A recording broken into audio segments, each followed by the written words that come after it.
DevOps and cloud. And we have a bunch of customers in DevOps space, good capabilities and case studies we have in the CI/CD area. It's just that we felt that we need to enhance our credentials on the security side. So even though we probably working on some of these tools in our engagements, but in general, we wanted for the entire, set of employees that we have working in this practice to have upgrade their skill set and try to, with the cloud native approach, the tooling has also evolved. So we wanted to try out these new set of tools. So that's in this reason I approached Aquasec and Ashish, and then we got into this conversation. I'm joined by Shravan and Manjunath, and together we will be working on a combined sort of proof of concept. We are also looking to build some slide decks that we can take it to our customers and do the proper consulting, etc.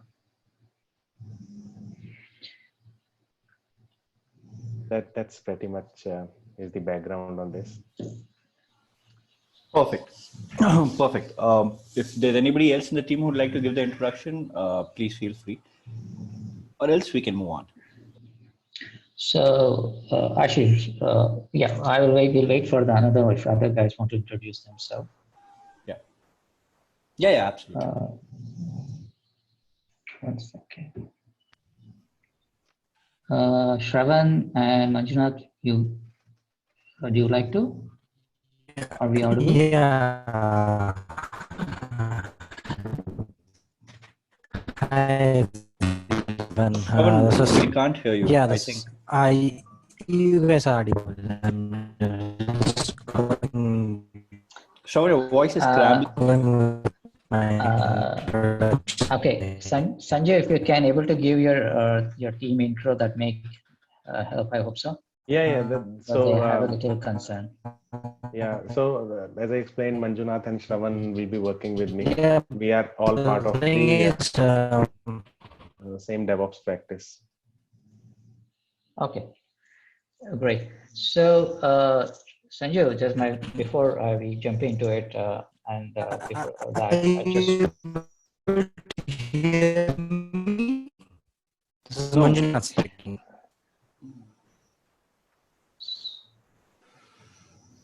Okay. Sanjay, I just want to understand one thing. Do we have, Infosys has created any service around the container security that you already have it, or you guys are planning to build it? So this is the initiative where we are building the capabilities in the DevSecOps area. So Okay. as an outcome from this, as I said, from this exercise is the credentials, POCs, and videos, slide decks. That is what will form our offering to our customer. No problem. I got you. Thank you very much. Ashish, do you like to take the first slides? Absolutely, yes. Yeah, I'm just going with the next slide. Yeah, perfect. It's all yours. So, yeah, guys. So to give you a quick introduction about who Aqua Security is and what we do, right? So as an organization, we were established in the year 2015. So we've been in our first product was rolled out in 2016, right? So over the last 4 years, obviously we've gained quite a lot of market momentum. We've gained quite a lot of traction. We have been the leaders in the space of coming up with cloud native application security, right? And this has also brought in a lot of interest from our venture capitalists. So if you look at it, we have close to about $100 million funding, and we have gone through a Series C round of funding. We have about $100 million of funding, and some of the primary investors in Aqua Security are Insight Partners, Lightspeed, and M12. M12 is a Microsoft venture company, right? From a global presence perspective, we are currently present in 6. We are present across the globe, right? So we are present in APAC, in EMEA, in US, and in obviously India, right? So we have offices in Boston, Tel Aviv, London, Singapore, Sydney and Hyderabad. Hyderabad is one of our biggest centers, which is an R&D as well as application development center. We have close to about 30 people strength at Hyderabad today. Next slide, Vamshi. So over the last 4 years or so, if you look into how Aqua Security has grown and what we have achieved from a customer acquisition perspective, I think what we've done is pretty phenomenal, right? We have close to about in every vertical we have customers, right? So for example, in banking, the top 9 banks out of the top 10 in the world are Aqua Security customers today. In travel and hospitality, for example, Boeing, JetBlue, all of these are some of our biggest customers, Marriott, and all of that, right? And it's the same thing with retail as well. The top 5 retail companies in the world today are Aqua Security customers. Obviously, we don't have enterprise-wide presence in any of these organizations, but there's a very high level of acceptance of Aqua Security within these companies, right? And if you see closely, we are present in probably every vertical that you can think of, right? Banking, insurance, energy, media, government, hospitality, telecom, you name it, right? Some of our strategic technology partners include AWS, Azure, Google Cloud, IBM Cloud, and obviously most of the cloud, public cloud companies today are very big partners for Aqua Security. We are available in their marketplace. You also have the option of bringing your own license into their environment and integrating Aqua with the cloud instances, right? From an open source leadership perspective, Aqua obviously focuses a lot on enterprise customers, but for the open source community as well, we have been contributing quite a bit. Some of the top solutions we have, so we have some solutions for the open source community as well: KubeBench, KubeHunter, Trivi, CloudSploit. CloudSploit is a recent acquisition of Aqua Security, which is into cloud security posture management, right? We also have a penetration testing tool as well, which is open source today. So that is where we are from an overall company introduction perspective. For the next few slides, we'll have Vamshi who will be driving it for us. Vamshi, over to you, buddy. Thanks, Ashish. Okay, I hope everyone is able to hear my voice, right? Are we good before I jump in? Yeah. Yeah, we are good. Okay, great, perfect. So normally we understand before we talk about why Aqua, correct? It's always important it's always a question comes why I need to, unless we don't understand the background concept, background need of the technology protection. We see the technology of containerization, microservices, people are talking about a lot. And now there's a challenge is how you protect it, because we know the containers are mostly isolated environments and the traditional technologies are not providing any security over the isolated environments.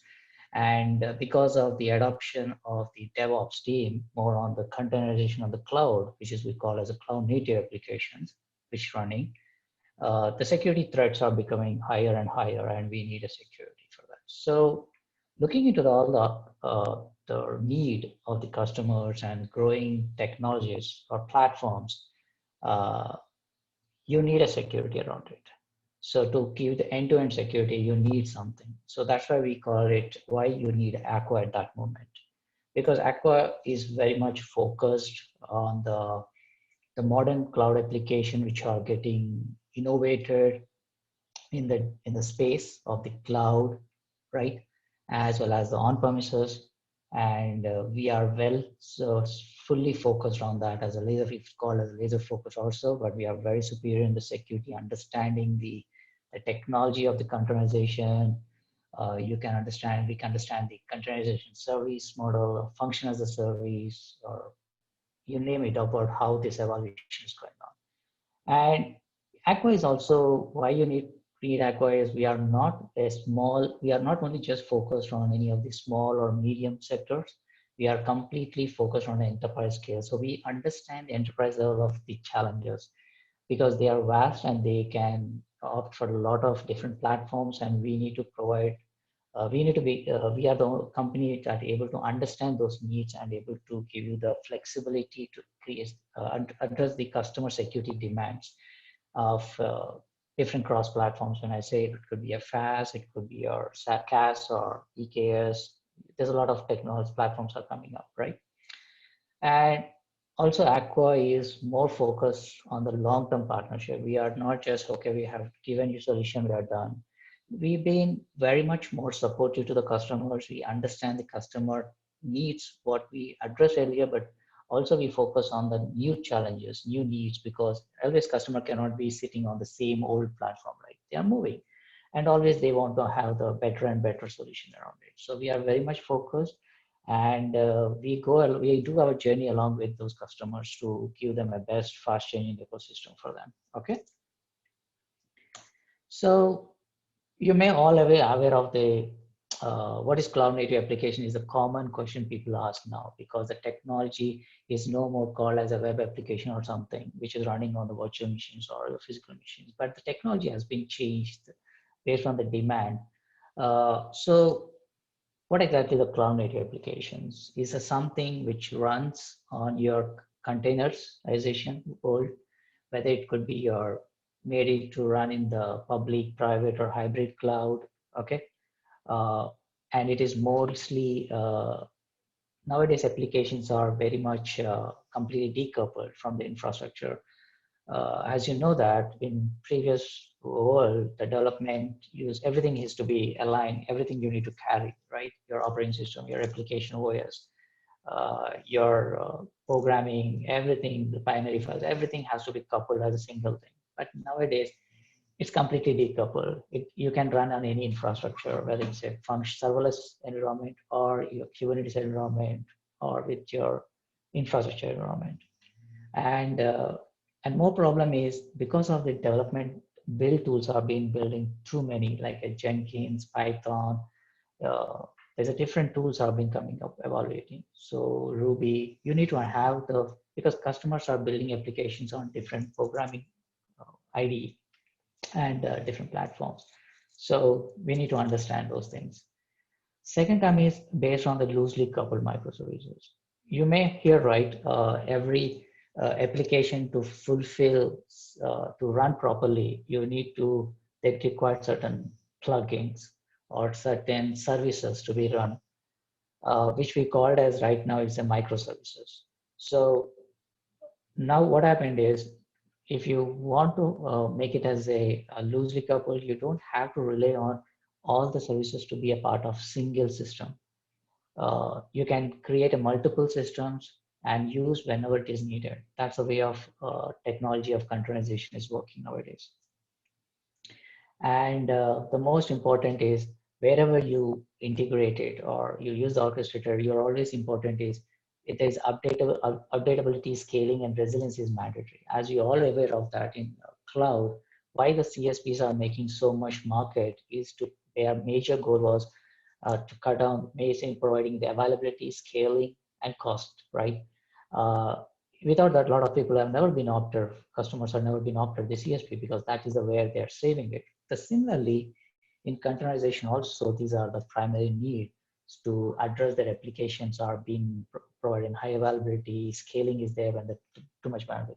So in other sense, any application which is running on the cloud native is called, we call as a cloud native application, which is nothing but another way is containerization. Any questions? No. No, so far we're good here. Okay. So are you guys are aware of Docker and Kubernetes, right? Yeah. Okay, I just kept it off that. So when we know that the technology now, all the cloud native application runs on the containerization, depending on the Docker and Kubernetes, fine. But when the technology of containerization is cloud native applications are spinning, the new challenges has been evolving, security challenges, which are very simple is the building, the whole process is relying on the DevOps, correct? The development operations. And the biggest drawback was earlier is there never been a security, and the people have started adopting the security as a DevSecOps, but that was limited to the virtual machines, never went into the containerization layer.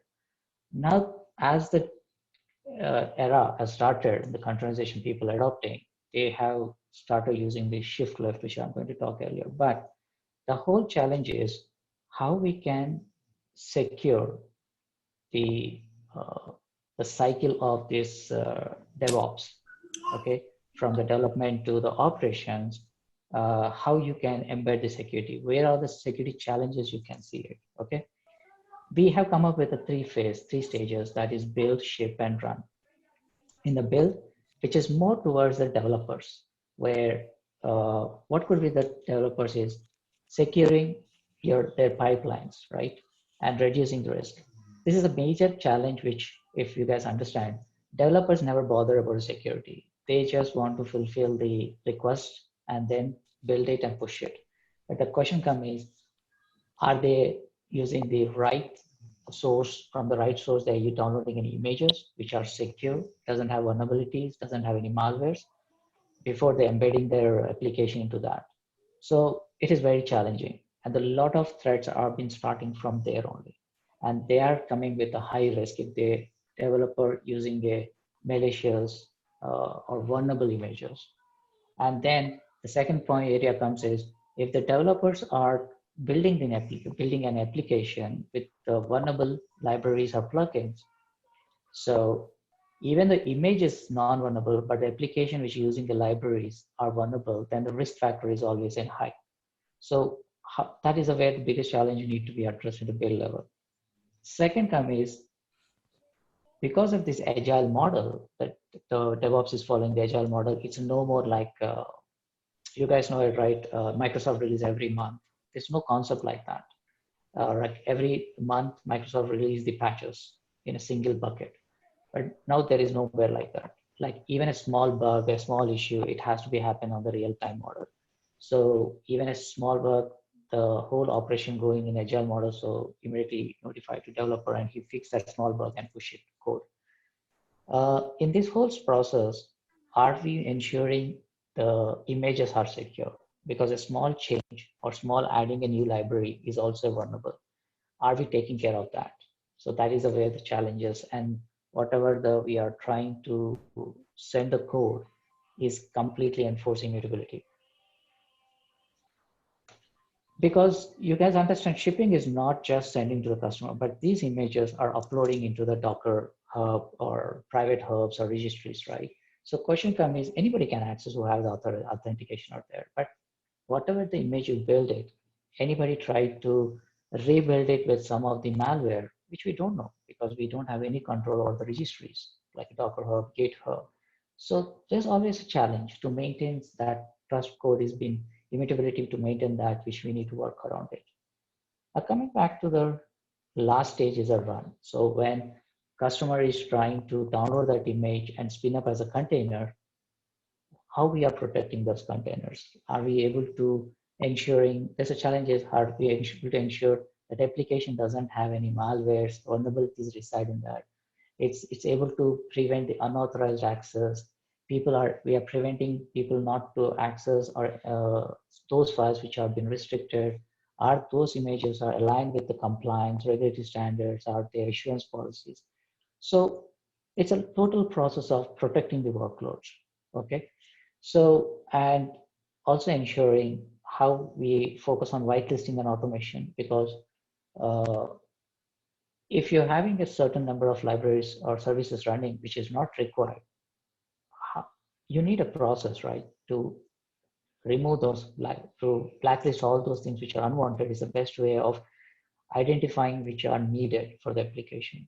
So that we call it as a whitelisting and making it automation to do that. Any questions before we go away from security technology challenges? We can proceed. Yeah. So we come across with the Aqua understand these three security challenges, and we break it up into three pillars. One is as artifacts, which we talk about the completely developer perspective on the code, prerequisites of the libraries and base components that which need to be built an image. Then those image need to be, next one is infrastructure, where these images will be running as a container. So you need to understand on which operating system, what is the runtime engine has been using to spin up this container, this image, okay, workload scheduler, because there should be a controller to ensure that load balance, right? The load balancing of the images to be spin up and scalability, availability, all need to be taken care of the infrastructure. The other thing is your workloads. So when you spin up as a container or download the images, running your workloads is whether you're running on the container in a Kubernetes environment or container as a service environment or your function as a service environment. You need to protect those workloads, correct? You need to understand the M3 file system, because as soon as you bring down the container, it won't be available anymore, because every time you spin up as a new image as a new container, it comes with a new fresh image, right? So it has to maintain those M3 file systems, and application process need to be monitored, need to be taken care. Okay.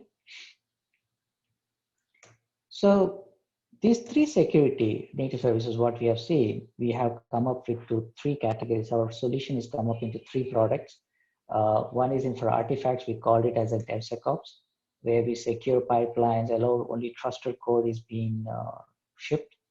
When we say trusted code, a lot of people having a question is, are you going to do a source code review? No. We will be doing a dynamic analysis everywhere and only on the libraries, plugins that is being using by the source code. Okay, that's what we very specifically at the developer level. We try to identify vulnerabilities. We tell them what is the remediation that need to be to take a necessary precautions to build or develop an image with the proper non-vulnerable plugins and libraries. Second term is we call as a cloud security posture management. As earlier Ashish was telling, we have taken over the cloud exploit. It's more towards understanding the infrastructure by scanning. Like most of the customers are using cloud service providers like AWS, Amazon, Google, Oracle, right? So the most problem everyone knows is the configurations of those native infrastructure. If you don't have proper monitoring tool to understand the changes and giving the alert mechanism, then the risk factors are very high, because improper security settings in the cloud CSP, it's easily to compromise by the attackers, which is happening. Like S3 bucket, people just try to make it public, but they never try to enable a proper authentication or authorization mechanism, which is easy to compromise, correct? The privilege or access for that. Then comes is your cloud workload protection platforms. So in this platform, we are focused on the complete different platforms and providing the workload protection, whether you name it for the Kubernetes, Docker, on the on-premises, or you talk about the serverless container as a service, or a complete containers. Okay, and also, even if you have certain number of virtual machines, like customers having environment is completely a containerization, but he have a few bunch of virtual machine which is not part of the Kubernetes or Docker being part of that, still, if they want to be protected, we have a solution for that to be protected. So we are end-to-end, providing end-to-end solution for workloads. That's why we never call ourselves as a container protection now. We call it as a workload protection. Okay. Any questions? One question on the previous one. So how is the this infrastructure how do you differentiate between infrastructure and workloads? Workload is where your containers are running, and yes, infrastructure is where your workloads yes. are running. No, yeah. See, infrastructure is something your AWS, Azure. Okay. Right. Inside that, you have a native services like EKS you're building using to build the cluster, or you're using a ESP, right? ECP or ECS. So these are the areas where we try to provide you cloud workload protection. But on top of it, your another infrastructure is your cloud service provider. You need to protect that one also, correct? To ensure to monitor the regular configuration. You guys see that too many administrators and too many people of the different groups will do a lot of changes. But if they are not following these particular standards of the PCI DSS, HIPAA, NIST, then it's a non-compliance environment, correct? So we need to ensure those areas need to be taken care. On top of that, second is CWPP, where you're running your containers, okay, or cloud native applications. Part of this product, we have capabilities where the tool, monitoring tool, can analyze your AWS or Azure account, whether it meets certain compliance or not. Yes, and also giving you alerting mechanism with recommendations that to be taken care to. It's a better way always to be watching it, right? Right. So say we don't want to take the control over of the manually, because I know there's a lot of exceptions are there. Customers go for it. Unless we are very clear, we don't want to define that manual approach, that automated preventing approach. So we are very much focused on the identifying, alerting, and giving the right recommendation that which is aligned to the compliance standards. Okay. Right. And when we are talking CWPP, we are talking completely on Aqua CSP. Okay. So Aqua Cloud Native Security Protection, we call it. So that is the where it's completely protecting all your workloads. Okay. Right. So this is completely what we say as a full life cycle of security. And I hope you guys are aware of the shift left, right? Which we talk about mostly on the security point of view. Shift left is of making a major evolution to prevent the security issues in the starting phase itself, correct? So this is a cycle which we are trying to tell is from the CI/CD. Just hold on, guys.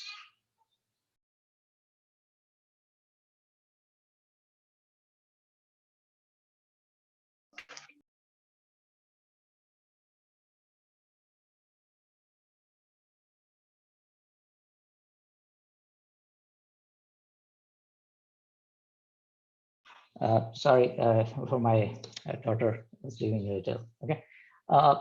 So in the shift left, we understand these stages. In this first stage, we call understand the CI/CD as well as the registries. Okay. Continuous integration and development side and registries where the most of the development comes. And second thing is when we say protection, we are talking about protection, giving the protection on all the platforms, whether it's which you can see fast CAS, containers, VMs, orchestrators, okay? And this whole cycle is automated. What we are saying, the whole automated from the build to the run, this cycle has been automated and continuously our technology is able to monitor the activities and give you the complete summary of statistics or to alerting mechanism to ensure there's a proper defensive mechanism can be enabled, right? Defined policies, you can write it based on your different platforms, okay? And I'll just go into the shift left. What this is a major question comes everyone is, okay, in the shift left, what exactly the Aqua is doing? So if you look at this slide, we are define our futures into a different categories. That is coming from CI, which is continuous integration, whether the customer go for GitLab, Bamboo, Azure DevOps, Jenkins, Circle CI. It's all about their build tools, right? Whenever they use the build tools, we and registry, these are two areas we providing a complete solution that is called Aqua scanning. Here we help the developers to know to identify the known vulnerabilities in that image or the code which they created by leveraging the different libraries.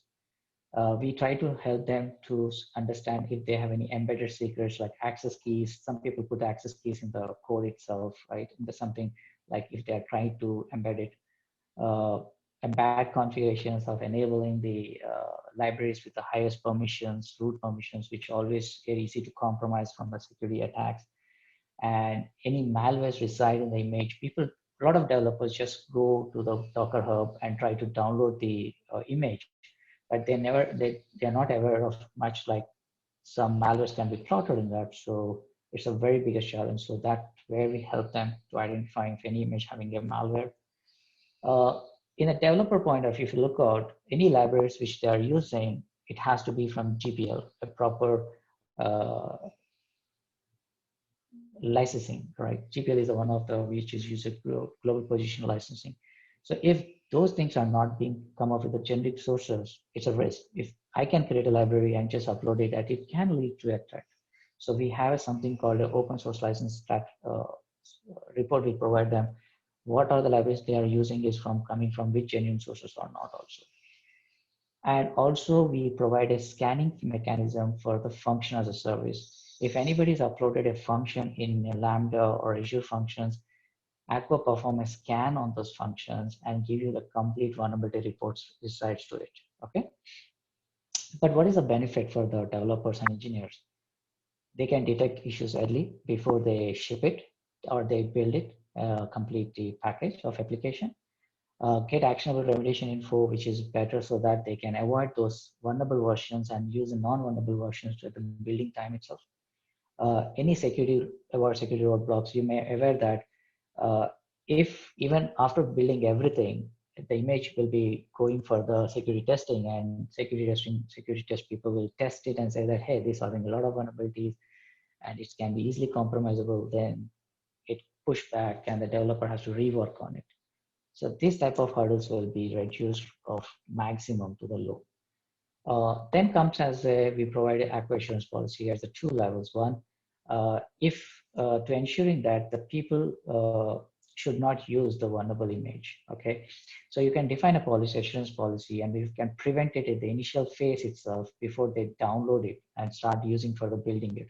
At that level only you can validate it before you pull it. You can validate at the pre-level with using Aqua CSP. You scan it and you can validate, and then you can take a call. Okay, I can download this image, or I should go for another image which is not vulnerable. Okay, or I can download that image, I fix the patches before I embed my application into that image. You can define the different security assurance policies saying that I don't want any of my team should be using this. If there anybody trying to use this vulnerable or image, that should be blocked, or unauthorized alert should be created. So you have a lot of different assurance policies can be defined. Then coming back to is your run level. So once you spin up the application as a container, image as a container, it's more important is providing the protection for it, correct? Runtime protection. Because every customer is not like using the a fresh image which is completely preventer or scanned and baseline image. There are some images which have been using in the running containers which are already vulnerable. But how you protect those things till a new image has been built? So that time Aqua can provide you the runtime level Aqua Shield and runtime protection, which I'm going to talk about that too. So here we have a good amount of features that helps the workload from various internal and external threats. Also, it helps to mitigate the attackers, or mitigate the attackers to use the vulnerable exploits, vulnerable services or packages with the help of Aqua Shield. With these two things, actually, these features, what really help is security and compliance to get real-time visibility. Like if that image is having a critical vulnerabilities, it will let you know how many criticals are there, how many high, medium are there, and what application vulnerabilities are there, and whether they have a patch around it or not. All this information you will be getting it. And also you can define, you can also know that if they're using a Kubernetes, how many namespaces are running each namespace, how many containers are running, and each container is doing what type of activity. So all this visibility is more important, right? So that's all visibility the customer is going to get it, and they can take a better precautions and define the better policies around it. Now, as I said, assess risks. It tells you whether your environment is, what type of level business risk it is, and what measures you need to take, what type of policies. And it gives you the audit and respond is the most important part. Is you get every activity, we'll make sure that is being based on your policies. It will be alert has been provided, alert or detect mechanism or block it, and success criteria has been defined so that you can align it.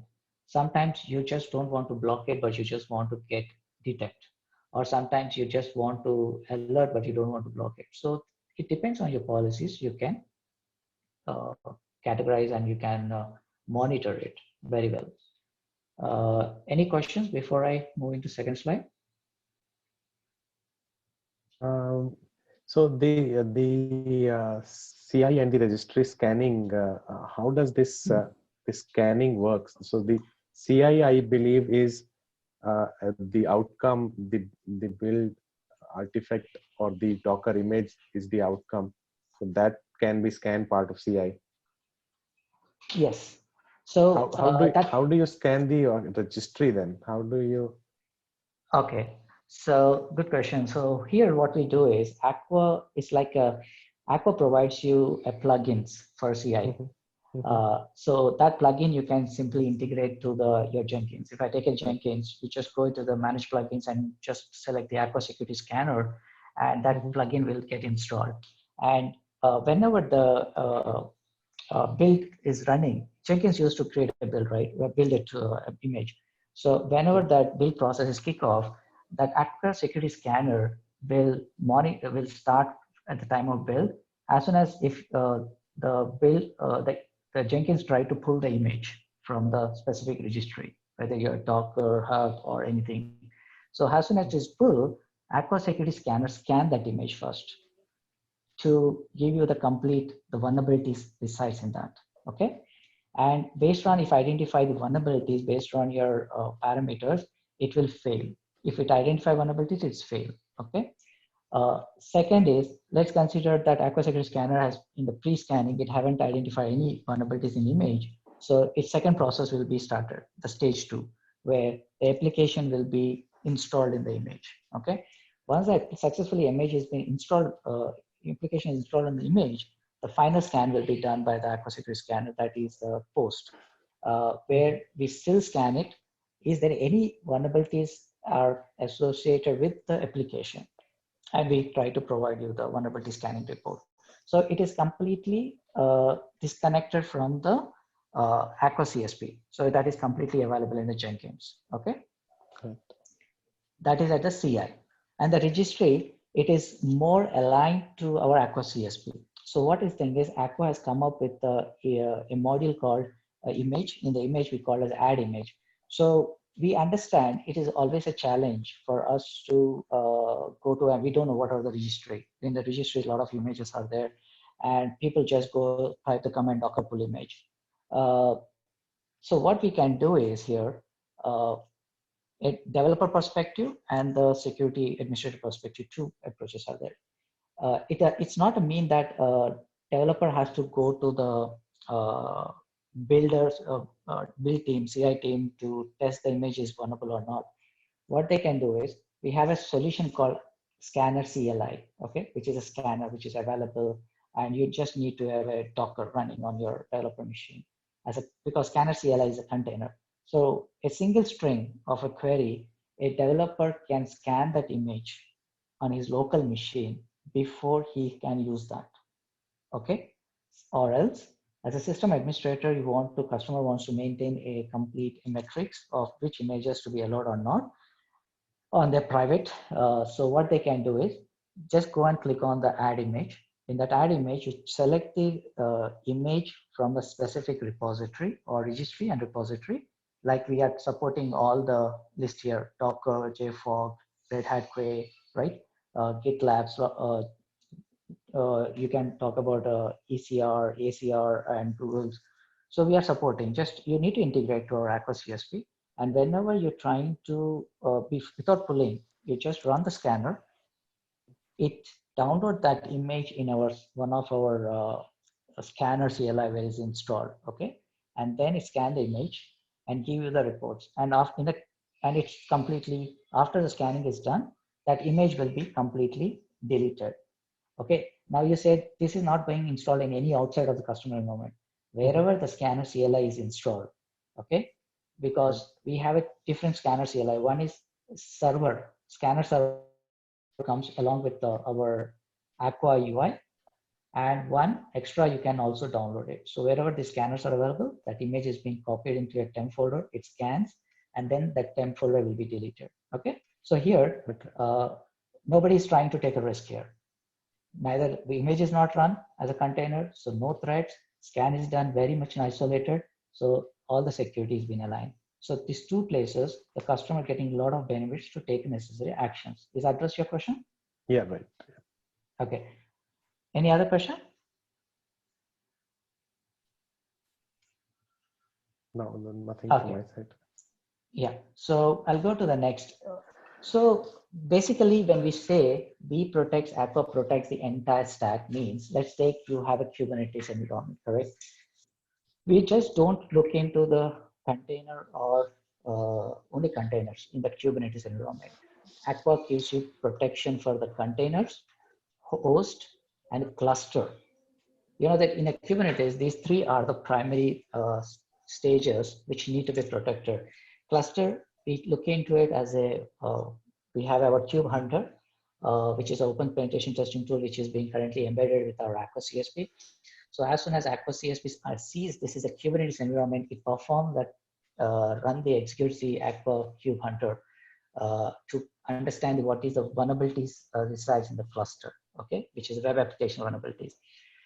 That is a security level. And the second is a host level. Now, protecting the container is not the job, but also we need to understand how we secure that node on which the containers are running.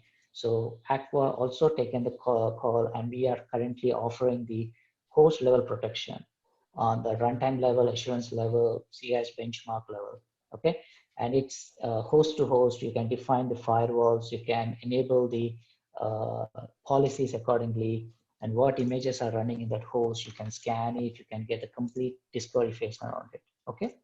Now, the third is container, whether you're running a containers in the pod is nothing a wrapper, but containers, whatever running in that Kubernetes, all are being scanned, protected from the threats of real time, okay? And we also provide whether these Kubernetes running in the cloud, we are offering for the EKS or on-premises Kubernetes or AKS or EKS.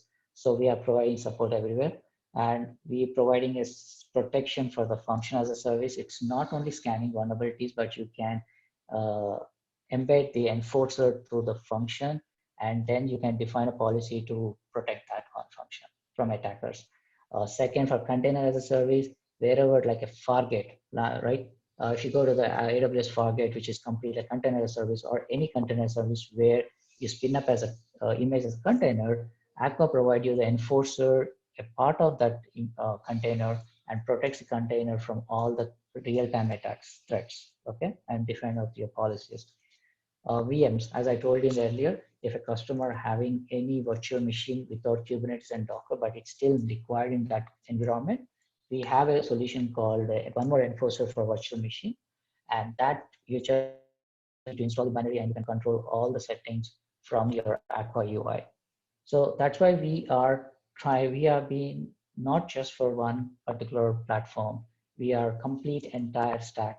We are we are providing a security for entire stacks that limit the max of the security from anything a cloud native application is leveraging. Okay, any questions?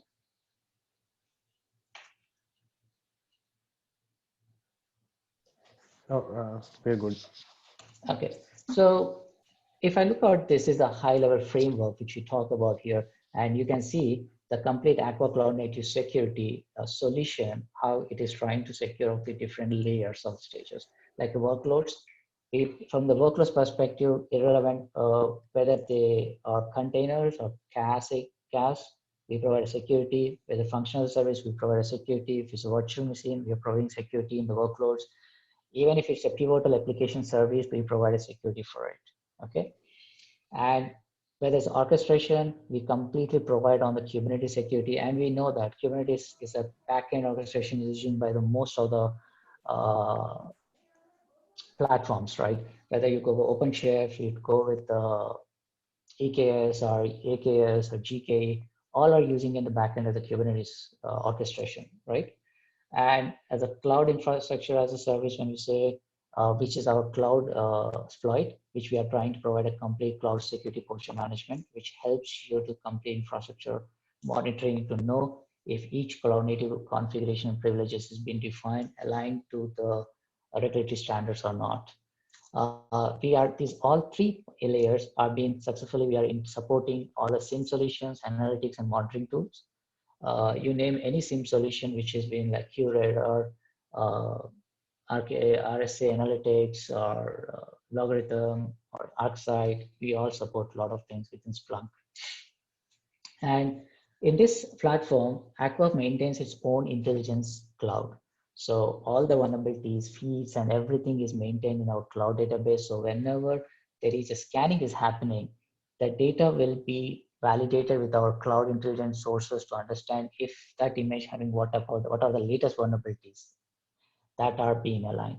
Because if you don't have a regular update, you always go with the old updates, and that image is always a risk. So Aqua makes sure that part is happening in a very regular time, in a real time, and whenever there is a new things being come up, we have a very good connector with the different feeds with the we call as the threat intelligence sources.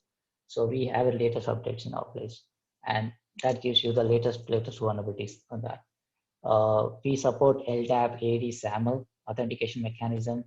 We are supporting collaborations with, like example, PagerDuty or your Slack, all those things which help you to integrate. Most important is the secret vaults. Aqua comes with its own secret vaults, but also helps you to integrate with the third-party HSM secret vaults. Okay, and the beauty of this one is you don't normally what happened is every time if you want to upgrade a license keys in a containers, you have to bring that container down and create a new image to spin up as a container with updated license key. Here, Aqua take over that responsibility and reduce the burden on the customer, because once you integrate your HSM with Aqua secret vaults, you don't have to do anything. Secret vaults or Aqua secret vaults always continuously getting sync up with the HSM, and whenever it identifies a new keys, it will update the containers in a real time without bringing the containers down. So that gives a lot of business risk comes down, because everything is updating in the real time without bringing down the containers, correct? So that is where the beauty of our secret vaults play a major role. So going into the deeper side of this is a one thing. Before I start talk anything, you have any questions?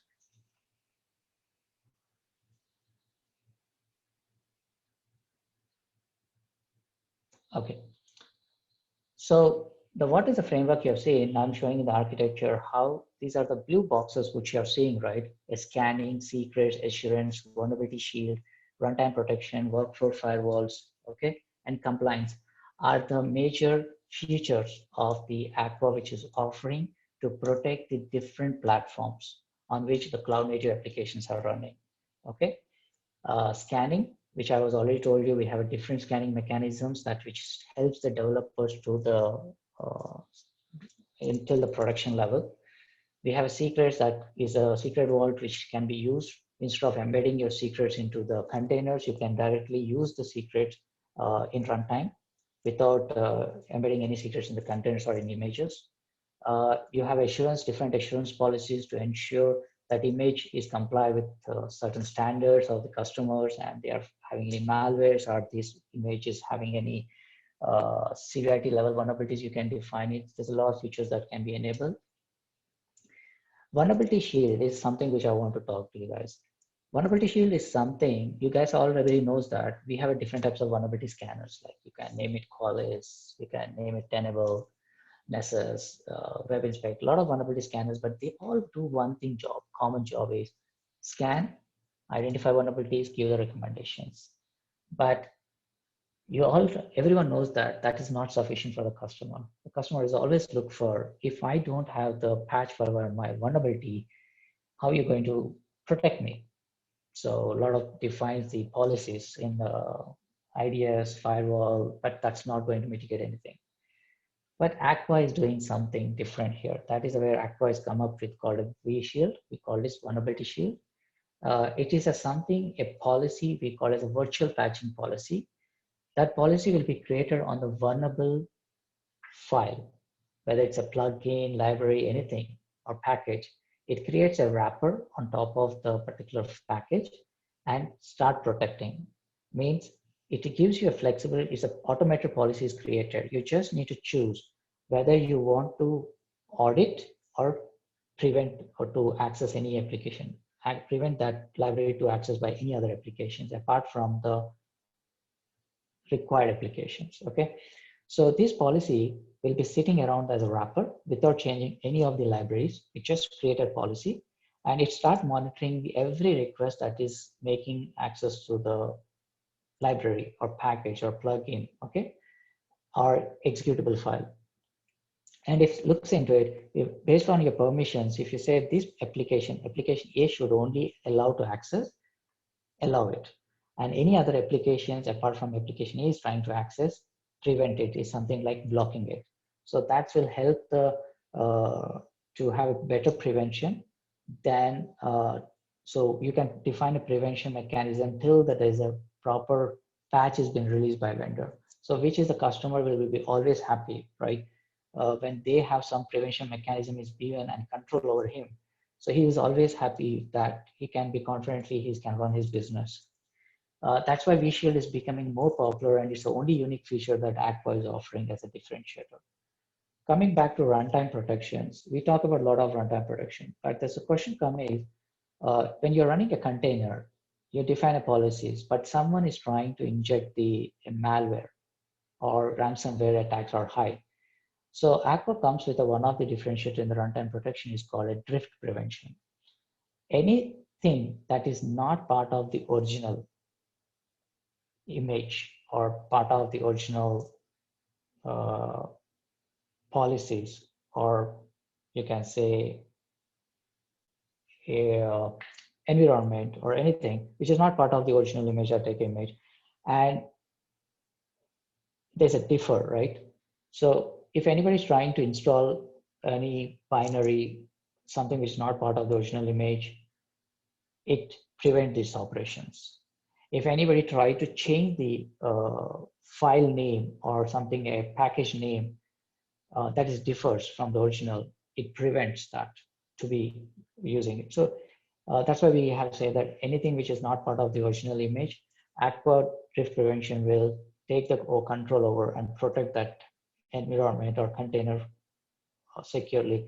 Why we have connected this to ransomware is because if anybody try to install the ransomware on the protected image, drift prevention will make sure that malware is not being installed.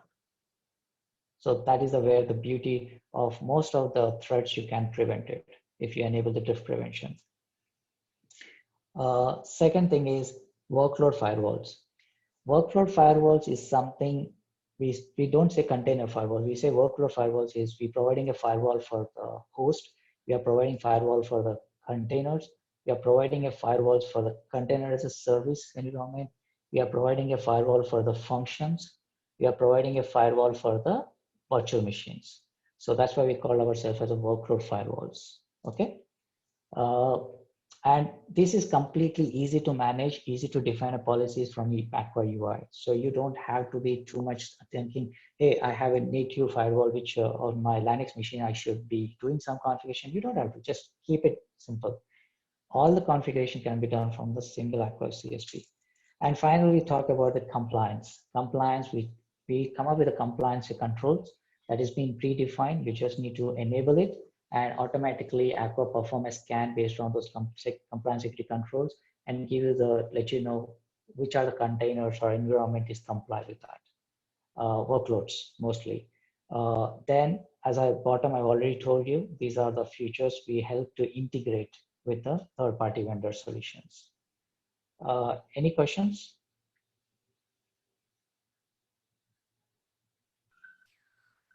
So one of the interesting feature you mentioned is the detecting if somebody is making changes to your running containers. Is that that is within the containers or on the VMs and all other infrastructure? No, as of now, we are more focused on the containers, but I'll confirm you that we are doing it for home also, for host level also, because drift prevention is something which changes happening, right? We try to prevent that, but I'll confirm for the host level. But as of now, I know that is completely for the containers. And for this to work, do we need to have an agent running in the image? Or? Yes, correct. So after this, if you have any questions on the module, so that I'm there jump into the production, how that talk about that quickly, 2 minutes. Okay. If you guys are okay to extend this 5 minutes, or you have, we just want to close that major part is about the enforcers for you guys. So Is that this okay? looks, Vamshi, this looks great, but is it something we can try? Wanted to discuss on that line, some sort of product demo. Yeah. That's what. This is overview session. We'll try to helping you to understand the futures, and we will be having a demo session where I'll be showing the futures in demo way, so that you can understand how it's really working. Okay. But because you already raised a question, which is something which I want to help you, like Aqua comes with modules, 4 modules, which runs as a containers. Okay. Aqua doesn't require, it's not a binary, something you need to install on the Kubernetes or something. It runs as a container. So that is the beauty of the Aqua. So you can spin as many containers you want, but one container goes out, again a container comes up. So there is always a Kubernetes world or Docker world works better on the containers rather than binary installing it. So you have an Aqua UI, which is a web UI interface. Aqua database is again, which stores all your configurations and policies. Aqua gateway, which is acting as a hub between the database, Aqua enforcer, Aqua UI, and one more thing is called Aqua enforcer. Aqua enforcer is the agent, runs as a container, and we have a different types of enforcers. One Aqua enforcer is for the Kubernetes, which protects the host as well as the containers. Micro enforcer, which is completely only for the container. Like if you're trying to spin up the image in a Fargate, you need to only container because we don't have access to the host. We have a nano enforcer. That nano enforcer will be aligned, will be integrated to a function as a layer, and that will start protecting the function. We have a VM enforcer, that is a binary which runs on the non-Kubernetes or Docker environment virtual machine. Okay. These are a couple of enforcers which we are using. You can use it to play around, to install on the different platform based on the customer needs. Okay. Does that make sense? Yeah. And we're also having something called a kube enforcer, which we have been aligning that only for the Kubernetes master cluster. Okay. So that is something like defining the policies at the master level to which images need to be allowed or not to be allowed. See, some people, what they do, they log into the node, they try to run or from the client, you run it a query of pulling an image or installing an image using YAML. But the question comes is, if you define a policy at the master level, you don't have to worry about it at every node. Whatever comes, it comes from the master, and that kube enforcer will validate those requests and make sure the prevention and protection things can be done at the master level itself. Okay. Yep. So these are our overall features, and we are good with the time. And I'm going to share this deck with you guys. Please go through it. And this is a high-level production component. Okay, how the communication happens between the different modules. Right. And it's a very simple, guys. It's a very simple, not much dependency. You can roll out anywhere without any very structured way of deployment model, which we are following it. We have created in understanding the different platforms. I'll pause here, and Ashish. Yep. Yeah. So if you have any questions, let me know, and let us know next week, Monday to Wednesday, when you guys are free available, so we can schedule a demo session. Yes, please. That will be really helpful. And this session was great. Looks very different and much more robust than some of the static and dynamic code analysis tools that we have been evaluating. So I think we would love to have a trial license and just try to build some POC with this. Yeah, sure. Ashish, over to you. If you. Yeah, absolutely. So Sanjeev, what we could do is from a Infosys perspective, we have not been able to sign off on the partnership agreement right now, right? Okay. So there is a gentleman called Mr. Raghu Nandan, whom I have been following up with. Okay. If he's able to get the partnership agreement signed off for me, then it will be a lot more easier for me to provide you with the licenses. right, for trial, because at the end of the day, it's a partnership, right? And what we have to be careful Right. about is you don't work only with Aqua, you also work with other competition of Aqua, right? So in the Right. interest of the partnership, it is important that I have the partnership agreement signed off before we do any of these things, right? Right. Yeah, it'll be great if even you could push it from at Raghu's end, and I'll be doing the same from my perspective, right? I'll connect with him. If you can just, maybe offline, if you can give me his full name and some more details, Sure. I'll find him, and then I'll approach him. If it is stuck somewhere, or there are some issues, at least I'll try to gather that. Sure. So he's not even And responding to the email. So that is where we are. You So just give anyway, me his ID. I'll chase him, and I'll try to find out. perfect. Perfect. Okay, and I'll get you connected. I'll send you his contact details on WhatsApp. okay. Sure. Okay. And Sanjeev, we will you let us know this Monday to next Monday to Wednesday when you guys are comfortable to have a demo session. I will schedule a demo session around. I simply tell that just let's put a 2 hours block. Keep yourself in 2 hours. I'll try to make it a 1.5 hour, but I just always see based on your queries and things. Is I'll it try to something make we it more can do proactive. the week after, like after a week? After week also, I'm fine. You just tell me, like if you are saying anything on 20 to 22nd. Yeah. Yeah, anything I'm fine from Monday to Wednesday, next week or after that week. Just let me know the date, Right. 20 to 21st, 22nd. You tell me the date and time. Just what I suggest is keep a time slot of around 1.5 hour to 2 hours in your blog so that 2 we have a hours. very All right. productive. Okay. Sure. Thank you so Okay, much. great. So Sanjeev, I'll share Raghu's number with you, and then we'll take it Sure, forward. sir. Okay. Sure. All right. Okay. Perfect. Thank you so Thanks, much. Ashish. Thank you so much. Thanks, Thank Vanshi. you. Thanks Thanks. everyone. Have a good day. Thanks.